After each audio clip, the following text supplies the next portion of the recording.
24 જુલાઈ 2023 ATS અમદાવાદને માહિતી મળી કે 3 લોકો ત્રાસવાદી ગ્રુપ સાથે કે સેપરેટિસ્ટ ગ્રુપ સાથે જોડાયેલા છે, જેઓ દેશ વિરોધી પ્રચાર કરે છે.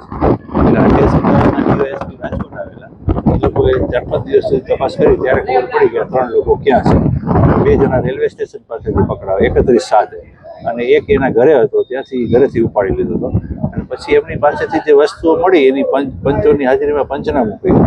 એમાં એક પિસ્ટલ હતી અને 18 કાર્ટિસ હતા અને એના મોબાઈલમાં વોટ્સએપ ચેટ હતો, જેમાં રાય હિદાય નામની એક ગ્રુપ છે જેઓ દેશ વિરોધી પ્રચાર કરાવે છે અને કાશ્મીરીઓની હાલત અંગે ખોટા પ્રચાર કરે છે સરકાર વિરોધી. એટલે આ લોકો સામે કલમ 121 ઇન્ડિયન પિનલ કોડની કલમ 121A હેઠળ કેસ રજૂ કરવામાં આવેલો અને પુરાવા દરમિયાન આપણે 5 સાક્ષીઓ તપાસ્યા. જે 5 સાક્ષીઓમાંથી આપણો કેસ છે એ પૂરેપૂરો સાબિત થયો કે આ લોકો આવી પ્રવૃત્તિ છે.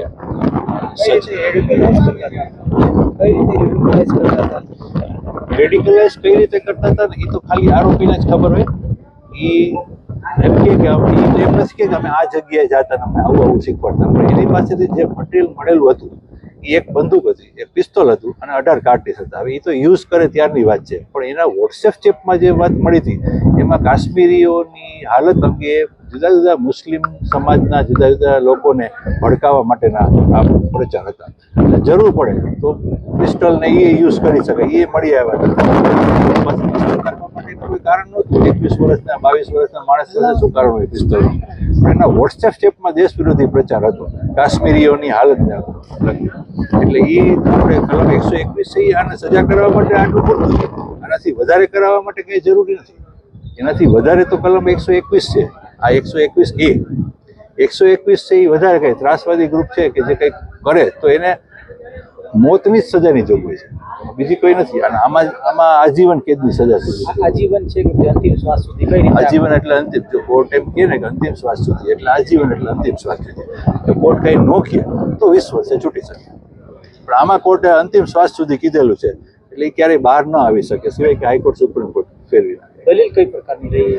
દલીલ આપણે વધુમાં વધુ સજા કરવા માટે એમ કોર્ટને રજૂઆત કરેલી હતી કે જે 21-22 વર્ષના છોકરા હોય આવા, જે હજી માંડ દાઢી ફૂટી હોય, એ લોકો પિસ્ટલ અને કાર્ટિસ લઈને નીકળે અને પોતે વેસ્ટ બેંગાલના છે, રાજકોટમાં મજૂરી કામ કરે છે અને કાશ્મીરી મુસ્લિમો અંગે ન્યાય કુપ્રચાર કરે, આવી હિંમત છે ને એ ઘણા બધા મહિનાઓ સુધી ટ્રેનિંગ મળેલી ને તો જ કરી શકે. એટલે આવા વ્યક્તિઓને 3-4-5 વર્ષ જેલમાં રાખીને બહાર કાઢો તો ત્રાસવાદી ગ્રુપ તો આવા જ લોકોને ગોતતા હોય છે, તરત પછી લઈ લે. લાગે છે કે દેશ તોડવાની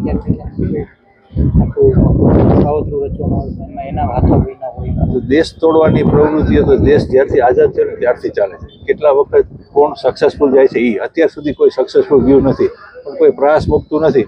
અમુક સંગઠનો છે જે દેશ વિરોધી કામ જ કરે છે અને આવા લોકો નાના છોકરાઓને એ પાળે રાખી દે છે, પણ સક્સેસફુલ નથી જતું. એટલી આપણી સરકાર એટલી મજબૂત છે અને આપણે દેશની પોલીસ ડિપાર્ટમેન્ટ, આપણી મિલિટરી છે, એ સફળ થવા નથી દેતા કોઈને.